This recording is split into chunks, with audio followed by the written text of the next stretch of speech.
لوگ نماز اس لیے شروع کرتے ہیں، کہتے ہیں میں 5 نمازیں بھی پڑھتا ہوں، میں صدقات بھی کرتا ہوں، کام میرا پھر نہیں چلتا۔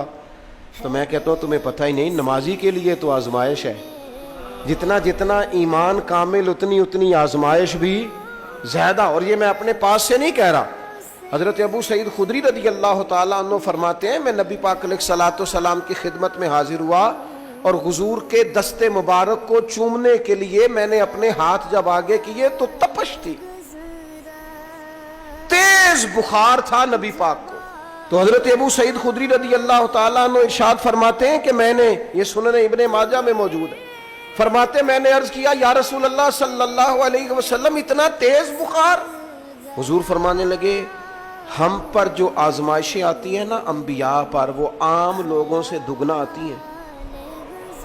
یہ تو لاڈلے ہیں، یہ تو محبوب ہیں اللہ کے۔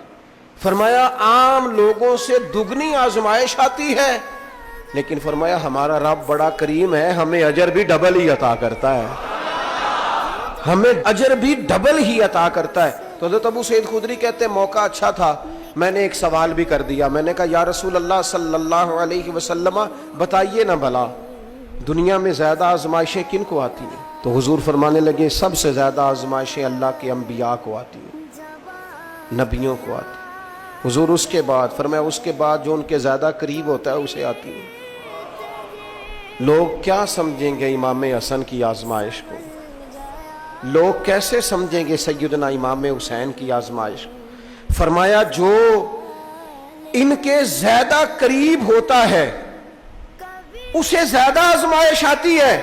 تو حضور کے سب سے قریب تو امام حسن ہے نا، امام حسین ہے نا، تو کیا سمجھتا ہے قربت بس نسبت کے اظہار کا نام ہے اور بڑے لطف کے ساتھ زندگی گزارنے کا نام ہے؟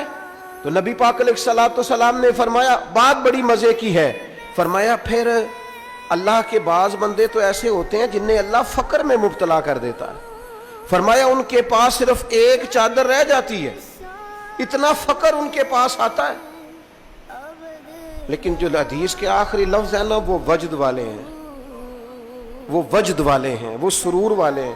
ہمارا یہ مزاج ہوتا ہے کہ میٹھا میٹھا کھا جاؤ اور ذرا کڑوا آ جائے تو سویرے بھی رو شام بھی رو، حال ہی کوئی نہیں، غریبی بڑی، پریشانی بڑی، حضرت صاحب گھر سے بیماری جاتی نہیں، اور جناب کیا بتائیں بعض لوگ تو ایسے ہیں جن کی بات سن کے لگتا ہے زندگی میں کبھی سوئی ہی نہیں، اتنے بڑے بڑے دکھ سناتے ہیں۔ او خدا کی رحمت کا بھی تو ذکر کرنا، خدا نے جو تیرے اوپر انعامات کیے ان کا بھی تو ذکر کرنا، ان کا تذکرہ ہی نہیں کر رہا میرا بھائی۔ نبی پاک علیہ السلام نے فرمایا ان لوگوں پر دکھ آتے ہیں پر قربان ہونے کو جی چاہتا ہے ان لفظوں پر۔ حضور فرمانے لگے وہ رب کی طرف سے آنے والے دکھ پر بھی اس طرح راضی ہوتے ہیں جس طرح تم میں سے کوئی راحت ملنے پر راضی ہوتا ہے، سکون والی چیز ملنے پر جس طرح تم راضی ہوتے ہو اس طرح وہ دکھوں پر بھی راضی ہوتے ہیں۔